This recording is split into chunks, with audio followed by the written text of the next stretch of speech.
మీరు సుదీర్ఘకాలం రాజకీయాల్లో ఉన్నారు. మిమ్మల్ని మీరు మిస్టర్ క్లీన్ అని చెప్పుకుంటూ ఉంటారు. అంటే రాజకీయాల నుండి పెద్దగా ఏమీ సంపాదించలేదంటారు మీరు? వాస్తవంగా నేను సంపాదించిందల్లా నా పిల్లలు, నా పేరు ప్రతిష్ట, నా మంచితనం, ప్రజలలో ఉన్న ప్రేమ అభిమానం, అదే నేను సంపాదించిన ఆస్తి. నేను పేదరికం నుండి వచ్చిన వాడిని, పేదరికంతోనే కొట్టుమిట్టాడుతున్నా. వాస్తవంగా నేను డబ్బులే సంపాదించుంటే అమ్మగారు పిలిచి నువ్వు పీసీసీ తీసుకోవా అంటే I'm penniless, I'm financially not sound madam అని ఎందుకు చెప్తా? రాని అంట. If I'm not mister clean, ఏదో ఒక పదవి తీసుకొని డబ్బులు తడుకోవచ్చు కదా అని రాని అంట. కానీ ఐఎమ్ క్లీన్. నేను ఇవాళ ఉన్నది కూడా this is only a penthouse, it is not a permanent house. ఈ కాంప్లెక్స్ నాది కాదు. కానీ మీరు కేంద్ర మంత్రిగా ఉండగా అంటే అనాథరైజ్డ్ పెంట్ హౌస్లో ఉన్నారు అనేటువంటిది ఒక వార్త వచ్చింది. అదే విధంగా సెల్లార్లో మీరు పార్టీ ఆఫీస్ నడిపారు. ఇలాంటి నెగిటివ్ వార్తలు చాలా లేకనే కదా పేదరికంలో ఉన్నా కాబట్టి అనాథరైజ్డ్ అంటూనే ఉన్నా. నేను ఒకసారి 5 సంవత్సరాలు చేయించుకోలేదంటారా? లేదు, అంటే ఇట్లాంటివి వేలు ఉన్నాయి కంటోన్మెంట్లో. అవన్నిటిని రెగ్యులరైజ్ చేయాలని ఎప్పుడో చెప్పినాం. అవన్నీ రెగ్యులరైజ్ అవుతున్నాయి. అంతే కదా, అనాథరైజ్డే. అంటే మీది ఒకటే కాదు, చాలా ఇట్లా వేల మంది ఉన్నాయి. కొన్ని 10,000కు మించిపోయినాయి.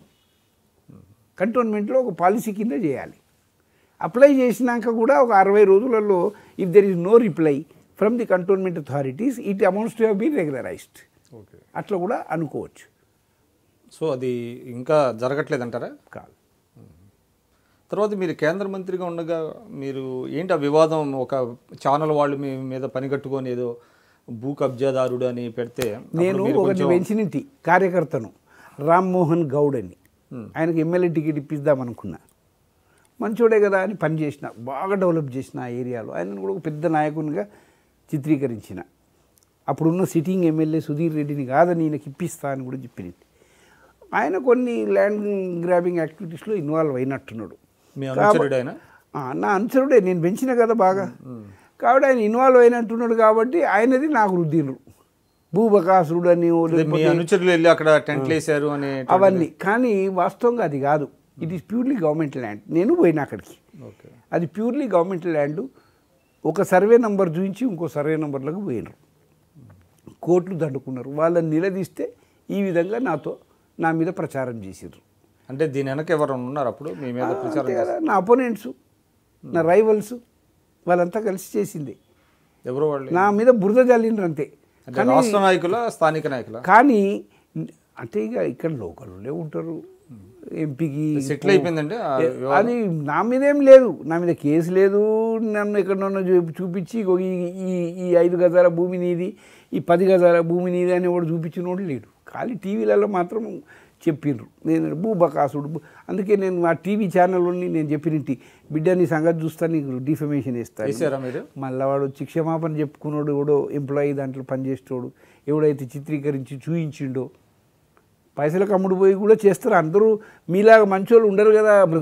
కానీ ఆ సందర్భంలో దాంట్లో ఇవాళ వ్యాపారం అయిపోయింది. పత్రికలైనా టీవీ ఛానల్. అదే అడగబోతున్నాను. ఆ సందర్భంలో మీరు కొంత మీ సంయమనం కోల్పోయి మీడియా వాళ్ళందరూ లంగాగాళ్ళని తర్వాత కొందరన్నా ఇప్పుడు అదే అంటున్నా, మీలాంటి వాళ్ళు అందరూ ఉండరు మంచోళ్ళు, ఎవరో ఒకరిద్దరు అట్లాంటి వాళ్ళు ఉంటారు. అట్లా అని పాలిటీషియన్స్ అందరూ మంచోళ్ళు.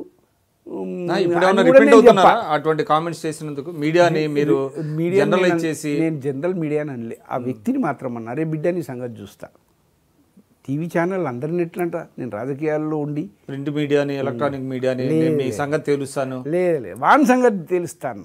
ఎవరైతే మీ మీద రాసిన వాళ్ళు రాసిండో, ఎవడైతే రాసింది కూడా లేదు, టీవీ ఛానల్లో చూపించిండేది భూబకాసురుడు అని, సర్వే సత్యనారాయణ భూ కబ్జాదారులకు దండ అది ఇది అని.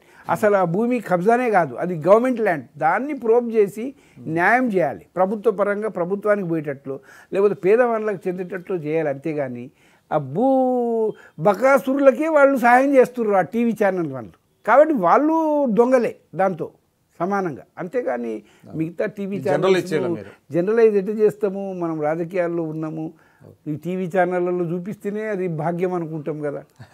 ప్రజల ముందుకు మన వార్తలు పోతేనే ప్రజలకు నిజమైన విషయాలు తెలుస్తాయి. అన్నిట్లో అన్నీ డైల్యూట్ అవుతున్నాయి అన్ని వ్యవస్థలు, మీడియా కూడా డైల్యూట్ అవుతుంది అనుకుంటే ఒకళ్ళిద్దరు అక్కడ ఎబరేషన్స్ ఉంటాయి అన్ని చోట్ల. సో అది ఆ ఒక్క రిపోర్టర్ గురించి మీరు మాట్లాడారు. అంతే అంతే అంతే. తర్వాత ఆయన వచ్చి క్షమాపణ కోరిండు, ప్రెస్ కాన్ఫరెన్స్ పెట్టినింటి మన ఫతేమేదాన్ క్లబ్లో. అండ్ ప్రెస్ను పిలిచి ఆయన సంగతి చూస్తారు దీస్ దాట్ అనగానే మళ్ళీ వచ్చి కాళ్ళ మీద పడ్డాడు, దండం పెట్టిండు, అన్న నాతో తప్పైంది, సో చేసినాను వివాదం సమస్య పోయింది అని ఇడిసేసినప్పుడు ఇంకా పోనీ అని ఇంకేదో కోర్టులు కచేరీలు.